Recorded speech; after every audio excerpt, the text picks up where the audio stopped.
everyone, welcome to the very fresh episode of Cafe Unlimited, where we talk about movie, music, fashion, events, gossips and many more. This is me, your host, Surjani Casey. Let's start today's episode with the very first segment, Highlights.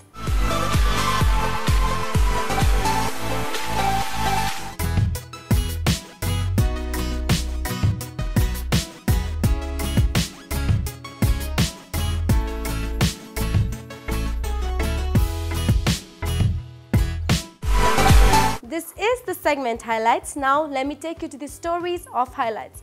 एकदमै popular international reality show the voice season 2 को blind audition round हालै सम्पन्न भएको छ। यसै सम्बन्धी यो report.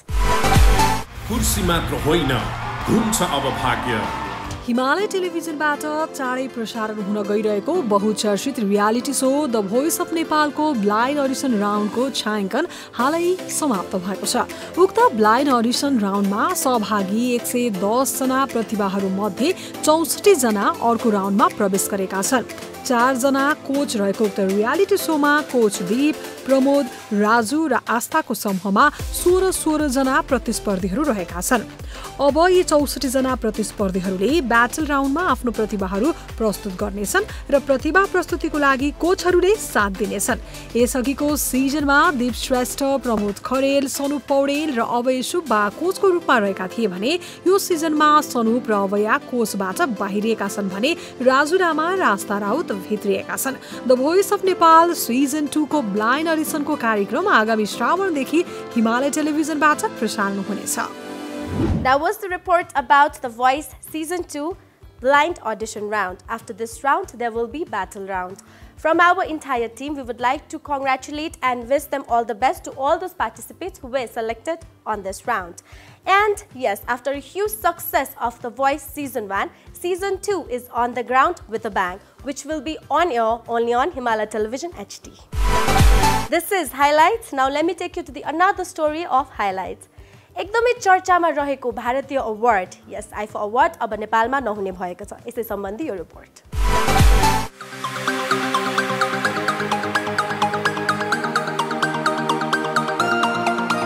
सर्वसाधारणको तर्फबाट चौतर्फी विरोध भएपछि भारतीय फिल्म अवार्ड आइफा आयोजना गर्ने निर्णयबाट सरकार पछि हटेको छ। नेपाल पर्यटन बोर्डका प्रमुख कार्यकारी अधिकृत दीपक राज जोशीले यस वर्षको आइफा अवार्ड नेपालमा नहुने पुष्टि गरे। यो वर्ष नहुने नै भयो। अब 1-2 वर्षपछि पूर्वाधारमा हामी सक्षम भयौं भने पुनः आयोजनाको सम्भावना रहन्छ, उनले भने। नेपाल सरकारले गत असार 8 गते मन्त्री परिषद बैठकबाट भारतीय फिल्म अवार्ड आइफा नेपालमा आयोजना गर्ने निर्णय गरेको थियो। उक्त अवार्ड कार्यक्रमका लागि काठमाडौँ महानगरपालिकाले 44 करोड रुपैयाँ अनुदान दिने भनिएको थियो। 100 भन्दा धेरै बलिउड कलाकारहरूको उपस्थिति रहने यो अवार्ड कार्यक्रम अगस्त अन्तिममा आयोजना हुने बताइएको थियो। यसअघि Malaysia, Singapore, America, Canada, Sri Lanka लगायतका देशमा आयोजना भइसकेको यो अवार्ड कार्यक्रमको आयोजनाको लागि सरकारले करिब 1 अर्ब रुपैयाँ खर्च गर्ने खबर बाहिर आएसँगै त्यसको विरोध सुरु भएको छ। विभिन्न चलचित्र कर्मी लगायत सर्वसाधारणले सरकारले गर्न लागेको यो खर्चको व्यापक विरोध गरेका थिए। भारतको एक निजी कम्पनीलाई अवार्ड गर्नका लागि करोडौं दिनु जनताले तिरेको करको दुरुपयोग हुने भन्दै सर्वसाधारण चलचित्र कर्मी र राजनीतिक दलका नेताहरूले चर्को विरोध गरिरहेका थिए। भारतीय फिल्म अवार्ड नेपालको सन्दर्भमा नेपाल सरकारले नगरपालिकाले करोडौं अर्बौं दिने र विभिन्नलाई विज्ञापन दिनका लागि प्रेरित गरिरहेको कुराले गर्दा नेपाली फिल्म निर्माताहरू धेरै चिन्तित भएका छन्।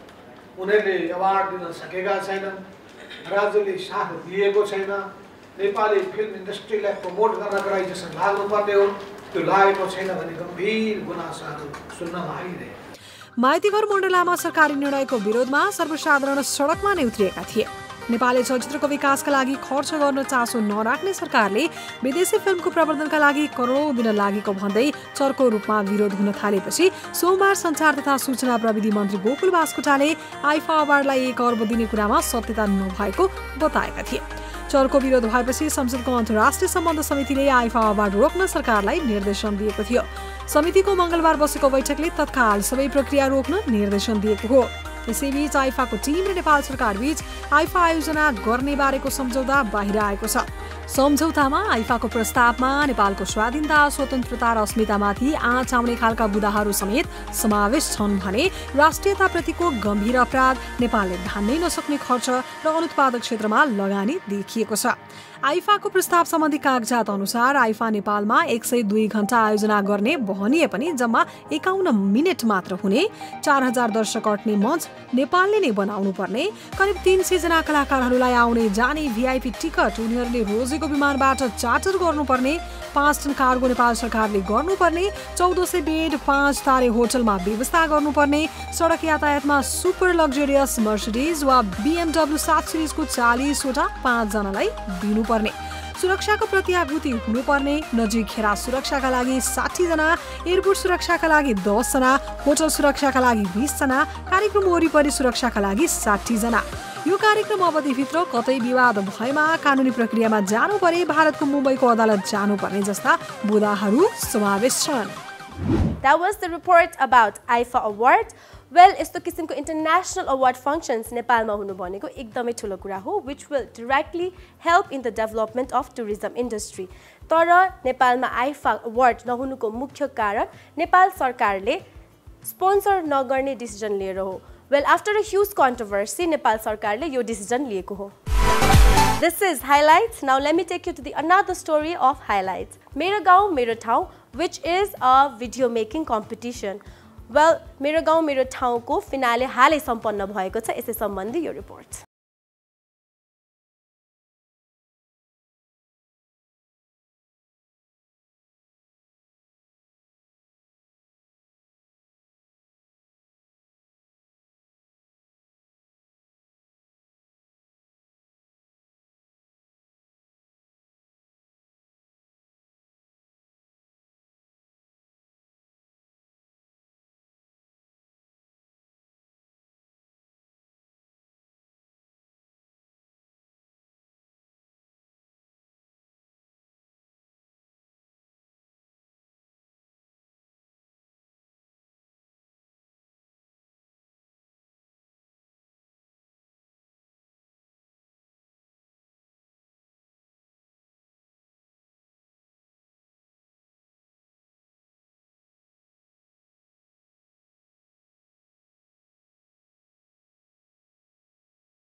Yes, that was the report about the finale of मेरो गाउँ मेरो ठाउँ। यस्तो किसिमको भिडियो मेकिङ कम्पिटिसन पनि हुनु भनेको एकदमै राम्रो कुरा हो, which will definitely help individuals growth and thinking. And yes, from our entire team, we would like to congratulate to the winners who has won the title.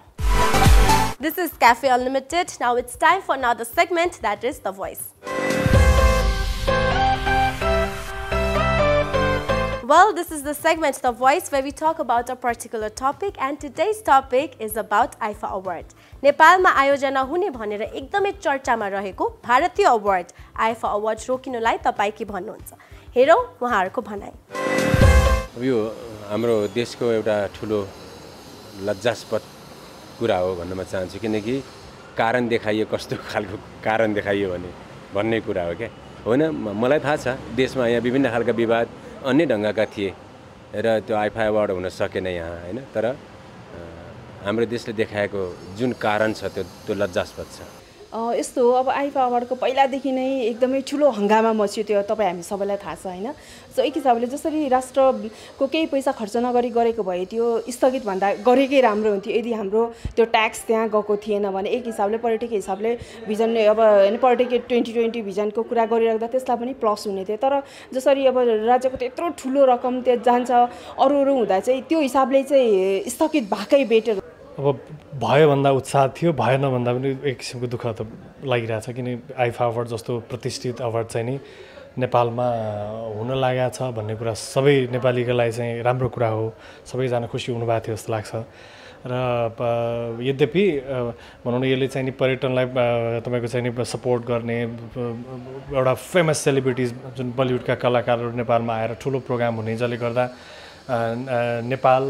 Nepali कला अरू चिजहरू पनि चिनिने जुन सयौँको सङ्ख्यामा हजारौँको सङ्ख्यामा कलाकारहरू आउने कुरा थियो त्यो राम्रो पक्ष हो पक्कै पनि आइफा अवार्ड हुन पाएको भए धेरै राम्रो हुन्थ्यो त्यसले अवार्ड हुनु पर्थ्यो भएको राम्रो तर सबैलाई समेटेर चित्त बुझाएर हुनु पर्थ्यो अब यो त्यत्रो अन्तर्राष्ट्रिय स्तरको अवार्ड नेपालमा हुन पाउनु त गौरवको विषय नै थियो होइन तर भित्री कुराहरू अब बुझ्दै सोच्दै जाँदाखेरि चाहिँ अब सबै खर्च यताबाट नेपालले बिहोर्नु पर्ने जस्तो होइन स्पोन्सरसिपको पनि यताबाट बिहोर्नु पर्ने अनि हुने कमाइ सबै उतै जाने भएपछि त्यो अलिकति नेपालको हितमा देखिएन होइन अब त्यो नभएकै राम्रो हो कि जस्तो लाग्यो मलाई चाहिँ स्थगित भएको राम्रै लाग्छ मलाई राम्रो भएको छ सामाजिक सञ्जालमा यसको समर्थन र विरोधमा धेरै थरी कुरा आए र म चाहिँ यसको विरोध नै गर्छु किनकि नेपालले आफ्नो यो हाम्रो राज्यको तर्फबाट कुनै पनि खर्च नभइकन हाम्रो देशको एउटा प्रवर्धन हिसाबले यो कार्यक्रम गरिएको भए अवश्य पनि सबैको समर्थन हुन्थ्यो होला तर राज्यको ढुकुटी सकाएर हामीले लगानी गर्ने र हामीलाई पनि त्यहाँ जानबाट वञ्चित धेरै थरी कुरा छन् त यसमा हामीले उहाँहरूको लागि लगानी गर्ने खर्च गर्ने र उहाँहरूले चाहिँ त्यो सम्झौता पत्रमा पनि यस्ता यस्ता बुँदा राख्नु भएको छ कि आफ्नो मात्रै स्वार्थलाई प्रयोग गरेर हाम्रो राष्ट्रलाई प्रयोग गरेर यहाँकै सम्पत्ति प्रयोग गरेर आफ्नो प्रवर्धन गर्ने हिसाबले मात्रै गर्नुभएको छ त्यो धेरै सामाजिक सञ्जालमा आइसकेको छ त्यो बुँदाहरू त्यसैले मलाई चाहिँ यो स्थगित भएको एकदमै राम्रो लागेछ Yes guys, that was the voice र सुनिहाल्नु भयो about IIFA award well IIFA award नहोस् भनेर विरोध पक्कै भएको होइन तर नेपाल सरकारले स्पोन्सर गर्ने रिजनले नै यो विवाद भएको हो सो आशा गरौँ आगामी दिनमा यस्तो किसिमको ठुलो फङ्सन्सहरू नेपालमा हुँदा यस्तो किसिमको कन्ट्रोभर्सी चाहिँ हामीले सुन्न नपरोस् Now it's time for a short break. You guys don't go anywhere. I'll be right back. Welcome back after that short break. Yes, you're still with us. This is your program, Cafe Unlimited. Now let me take you to the another segment that is Halle Halla.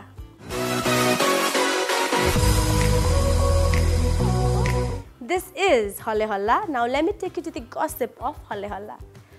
अहिलेका धेरै सेलिब्रिटीहरूको first movie flop भएको थियो कुन कुन सेलिब्रिटीहरूको first movie flop भएको थियो हेरौँ यो रिपोर्टमा नेपाली बक्स अफिसले एक वर्षमा 100 को हाराहारीमा चलचित्र दिए पनि कुनै सफल हुन्छन् भने कुनै असफल भएका छन् त्यही चलचित्रले कुनै पनि कलाकारको भविष्य निर्धारण गरेको हुन्छ हिट हुन कि फ्लप हुनुमा हामी कुरा गरौँ आफ्नो पहिलो चलचित्र फ्लप भएपछि पछि हिट भएका केही नेपाली कलाकारहरूको सुरु गरौँ अहिलेको हिट नायक प्रदीप खड्काबाट हुन त प्रदीप यो क्षेत्रमा आएका त धेरै भएको छैन तर पनि उनी सुपरस्टार भन्दा पनि कम छैनन् उनले पहिले अभिनय गरेको चलचित्र एस्केपबाट कसैले पनि चिनेनन् त्यसपछि ठुलो मान्छे खेले तर पनि कसैले नोटिस भने गरेनन् तर उनलाई प्रेम गीतले धेरै नै सफलता दिलायो सबैको अगाडि सुपरस्टार बनेर उनी अहिले प्रेम गीत 3 मा व्यस्त छन् त्यस्तै सुन्दर मेरो नामबाट चलचित्र क्षेत्रमा प्रवेश गरेका अहिलेको समयको हिट कलाकार तथा नायकको कहानी पनि त्यस्तै नै छ उनी हुन् दीपक राजगिरी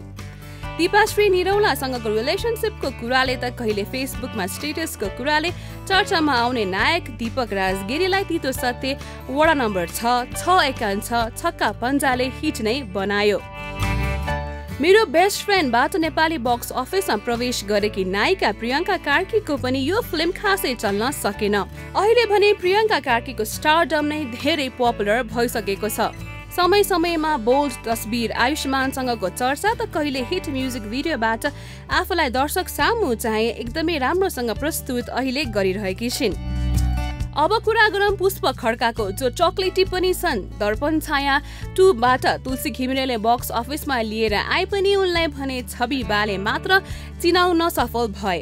मङ्गलम चलचित्रमा राम्रो अभिनय गरेका पुष्पलाई भने अहिले खाली हात बस्नु परेको भने चाहिँ छैन।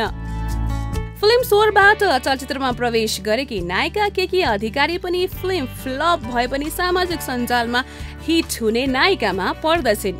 अब केकीको भाग्य कस्तो हुने हो त्यो त आगामी दिनमा थाहा नै हुन्छ, किनकि उनी अहिले 6 माया छपकैको सुटिङमा व्यस्त छिन्। केकी अधिकारीको 6 माया छपकैले सफलता पाओस्, हाम्रो शुभकामना छ। Okay, that was the report about the celebrities whose first movie was flopped. नेपालमा मात्र नभइकन बलिउडमा पनि यस्ता किसिमको एक्जाम्पल्सहरू हामीले पाउने गर्दछौँ। For example Amitabh Bachchan, Salman Khan. हजुर, सेलिब्रिटीहरूले यो पनि प्रुभ गरिसकेका छन् कि फर्स्ट मुभी फ्लप भयो भन्दैमा हरेस नखाइकन मेहनतका साथ अगाडि बढे सफलता पाइन्छ। सो तपाईहरू पनि नआत्तिनुस्। इफ पहिलो काम असफलता भयो भने मेहनतका साथ अगाडि बढ्नुस्, अवश्य पनि सफल हुनुहुनेछ।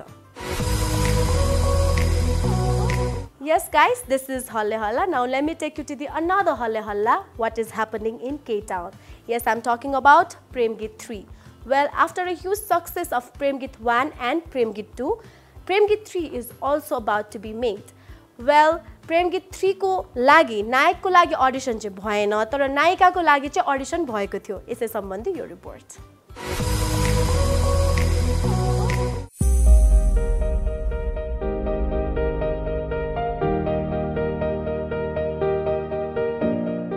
नेपाली इतिहासमा चलचित्र क्षेत्रले ठूलो फड्को मारेको छ। कति चलचित्रहरू हिट भए भने कति फ्लप त कति दर्शकहरूले ठिकैको मात्रामा मन पराए। नेपालमा चलचित्रले फड्को मारे सँगसँगै चलचित्रका नायक र नायिकाहरूको भूमिकामा खेल्नको लागि अहिलेको युवा जमातको लड्को नै लाग्न थालेको छ। अझै भन्नुपर्दा चक्लेटी हिरो र उसको पार्टनरको रूपमा खेल्ने त लाइन नै लाग्ने गरेको छ। पल शाह, अनमोल केसी, सलिमान बानिया अनि अहिलेका केटीहरूको क्रेज भनेको हिरो प्रदीप खड्कासँग पार्टनर भएर खेल्न पाउँदाको खुसी को हुन्न होला र। प्रेम गीत जस्ता हिट चलचित्र दिएर दर्शकको मन जित्न सफल निर्देशक सन्तोष सेनले प्रेम गीत 3 बनाउने भनेपछि त नयाँ पुस्ताहरूको त अडिसनको लागि लाइन नै लागिहाल्यो। तर अहिले अडिसनबाट सेलेक्ट भएकी छिन् अमेरिकाबाट अडिसन दिन आएकी क्रिस्टिना गुरुङ, जो प्रेम गीत 3 मा गीतको भूमिकामा हुने छिन्। एउटा नायिका छान्नलाई यत्रा नाटक किन गर्नु पर्यो? एउटा नायिका छान्नलाई यत्रो नाटक किन भएको होला त सन्तोष सेनजी? पहिले बनेको प्रेम गीत र प्रेम गीत 2 को लागि त अडिसन गर्नु भएको थिएन त, त्यही पनि चलचित्र हिट नै भएको छ। हुन पनि चलचित्रमा यसरी नायिका छान्दा हिरो पनि नयाँ लिने भनेर अडिसन गरेको भए नयाँ अनुहारका केटाहरूले पनि चान्स पाउँथे कि? जे जस्तो भए पनि प्रेम गीत 3 ले नयाँ नायिका पाएको छ क्रिस्टिना गुरुङ। चलचित्र सफल रहोस्, हाम्रो शुभकामना छ। That was the controversy about Prem Geet 3. Well, चर्चामा आउनको लागि यसरी एक्टर सेलेक्सन र अडिसन गर्नु भनेको एकदमै नराम्रो कुरा हो, तर साच्चै नै राम्रो ट्यालेन्टको खोजीमा यो अर्गनाइज गर्नु भएको हो भने चाहिँ एकदमै राम्रो कुरा हो। So we can just hope that now in Prem Geet 3 we can see a very good actress. Likewise, they have arranged this kind of selection round. This is Cafe Unlimited. Now let me take you to the another segment, that is Social Network. This is Social Network, where we show you the interesting post posted by our Nepali celebrities. Today's post, we are about to show you very handsome Anup Bikram Shahi and very beautiful Swastika Khadka. The handsome hunk Anup Bikram Shahi is all set for his upcoming movie Zaira, and the song of the movie has released. He has shared few pictures of the release function in his Facebook account. He says, "Moments from Zaira's love song release, which was held at LOD Lord of the Drinks, #Zaira, #LoveSong, #upcoming movie, #action. So, the love song from the movie Zaira has released. If you have not watched that love song, you can go watch it in YouTube. The bubbly, the sweet, and the beautiful actress Swastima Khadka is in Colombo for Sark Film Festival. Her movie Bulbul is selected in the Sark Film Festival and it is screening in this festival. She has posted few pictures of this festival saying, Day 1 in #Sark Film Festival, #Bulbul screening. What an amazing experience. So much to learn, so much to grow. So, congratulations to whole Bulbul team for being selected in Sark Film Festival. Okay, that was the update and interesting post posted by Anup Bikram Shahi and Swastima Khadka. यसरी नै हामी interesting पोस्टहरु आगामी एपिसोडमा पनि तपाईहरुलाई देखाउने नै छौं. त्यसको लागि I just want to request, don't miss any episode of Cafe Unlimited. This is Cafe Unlimited. Yes, अझै पनि इन्ट्रेस्टिङ कुराहरु हामीसँग बाँकी नै छन्. Now I'm about to take you to another segment, that is Tidbits. Alright guys, this is Tidbits where we give you updates what's happening in K-Town. As you all know, हामीले यस प्रोग्राममा तपाईलाई नेपालमा भएका डिफरेन्ट म्युजिक भिडियो लन्च प्रोग्रामहरुको report देखाउँदै आएका छौं. हालै मात्र जापानमा पनि म्युजिक भिडियो लन्च प्रोग्राम सम्पन्न भएको छ. यसै सम्बन्धी यो रिपोर्ट. पछिल्लो समय नेपालमा विभिन्न म्युजिक भिडियोहरु लन्चिङका कार्यक्रमहरु भइरहेका छन्. चाहे नयाँ कलाकारहरुको होस् वा पुराना कलाकारहरुको. नयाँ म्युजिक भिडियो रिलिज गर्ने एक कार्यक्रम आयोजना नै हुने गर्छ. यस्ता कार्यक्रमहरु नेपालमा मात्र नभएर देश बाहिर पनि हुन थालेको छ. केही दिन अघि जापानमा एक कार्यक्रमको आयोजना गरी गायक कृष्ण लामाको आवाज रहेको कोही न कोही बोलको गीतको म्युजिक भिडियो रिलिज गरिएको छ. जापानको टोकियोमा भएको उक्त कार्यक्रममा जापानमा रहेका विभिन्न नेपालीहरुको उपस्थिति रहेको थियो. भिडियो चाहिँ हामीले यहाँ टोकियोको ओदाइबामा गर्यौं, सिन्जुकु पोइन्टमा गर्यौं अनि त्यसपछि एनोसीमा बीचमा गरेर गयौं हैन. त्यसपछि अनि म आफै बसेको ठाउँमा आफैको सेरोफेरोमा पनि बनाएँ. रिलिज गरिएको उक्त गीतमा जोन छन्त्यालको शब्द रहेको छ भने रमेश राज भट्टराईको संगीत रहेको छ. जापानको विभिन्न रमणीय दृश्यलाई कैद गरेर निर्माण गरिएको उक्त म्युजिक भिडियोलाई दिलीप श्रेष्ठले निर्देशन गरेका हुन्. परिधि झा, कृष्ण लामा, आरोही सुवेदीको अभिनय रहेको उक्त म्युजिक भिडियोलाई श्रवण भट्टराईले खिचेका छन् भने शिवपुरीले सम्पादन गरेका छन्. Yes guys, that was the report about the music video launch program happened in Japan.